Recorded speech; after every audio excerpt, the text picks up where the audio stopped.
Pemirsa, pemerintah Indonesia mengumumkan biaya haji tahun 2025 sebesar 89,4 juta rupiah dengan setoran jemaah haji sebesar 55,4 juta rupiah.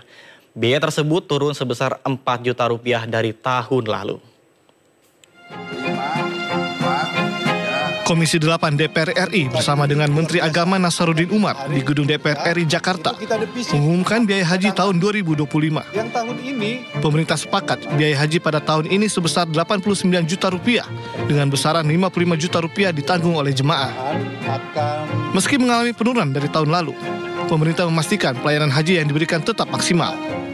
Tapi karena kita bisa melakukan efisiensi dan mengurangi berbagai hal yang bisa kita kurangi tanpa mengurangi layanan yang baik, pada akhirnya bisa turun 4 juta rupiah lebih. Ini obsesi Presiden Prabowo Subianto kepada kami, Kementerian Agama dan BPH, bagaimana dapat diusahakan supaya beban biaya jemaah haji nanti akan datang lebih diperingan tanpa mengurangi kualitas pelaksanaan haji. Komposisi biaya penyelenggaraan ibadah haji 2025 terdiri dari biaya yang bersumber nilai manfaat pengelolaan haji sebesar 38% dari rata-rata BPIH 2025.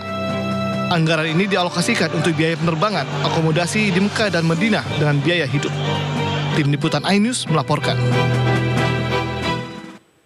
Sementara itu, pemirsa, Panitia Kerja Haji DPR mengusulkan penambahan kuota haji lansia, terutama bagi calon jemaah haji lansia yang sudah menunggu hingga 10 tahun. Mengingat pemerintah Arab Saudi berencana melakukan pembatasan usia calon haji maksimal 90 tahun.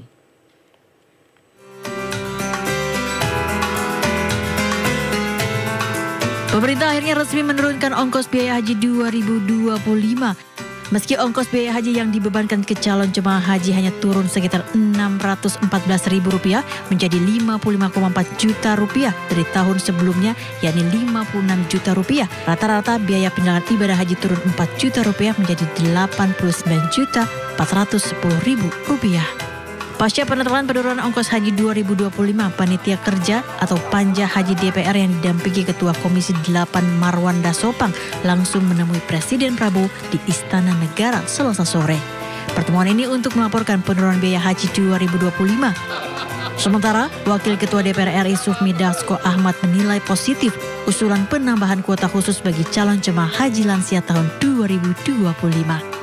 Ini dilakukan agar calon jemaah haji lansia yang sudah menunggu cukup lama dapat segera berangkat haji sebelum pembatasan usia 90 tahun diterapkan pemerintah Arab Saudi. Masa tunggu lansia itu ada yang dari 10 sampai 40 tahun, dari yang menunggu antara umur 80-90 tahun, ya mungkin kita akan dorong kepada pemerintah untuk meminta tambahan kuota khusus bagi lansia, supaya di tahun ini dan tahun berikut, para lansia yang sudah menunggu dalam daftar tunggu itu bisa berangkat. Prabowo juga meminta penyelenggaraan ibadah haji mulai tahun ini dikawal aparat penegak hukum termasuk Kejagung dan KPK agar penyelenggaraan ibadah haji dapat berjalan dengan baik. Penurunan ongkos biaya haji Indonesia tahun ini menjadi yang termurah ketiga di dunia. Biaya ongkos haji termurah pertama yakni Pakistan yang hanya membebankan biaya Rp20 juta per calon jemaah haji. Sementara Arab Saudi membebankan biaya ongkos haji tergantung dari paket yang dipilih mulai dari Rp16 juta hingga Rp53,6 juta. Tim Liputan iNews melaporkan.